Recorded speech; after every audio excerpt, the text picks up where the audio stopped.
எங்கள் அப்பா அம்மாவுக்கு இதில் எந்த சம்மந்தமுமே கிடையாது, அவங்களுக்கு தெரியாது. இதை இதோட விட்டுருங்க.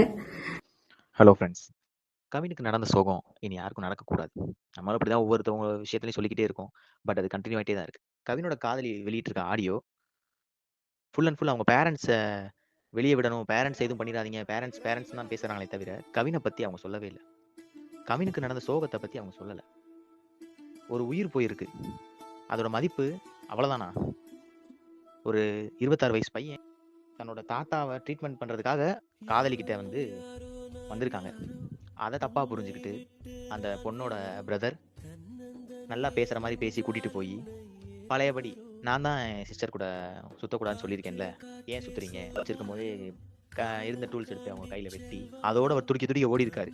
அதுக்கப்புறம் ஓட விரட்டி சரம் மாதிரியே அடையாளமே தெரியாத அளவுக்கு குத்தி கொண்டிருக்காங்க. வெறி பிடிச்ச நாய்க. ஜாதி ஜாதி ஜாதி ஜாதின்னு என்னைக்கு எத்தனை காலத்துக்கு இந்த ஜாதியை தூக்கிட்டு ஓட போறாங்கன்னு தெரியல. இதுக்கான நீதி கண்டிப்பா கிடைச்சே ஆகணும்.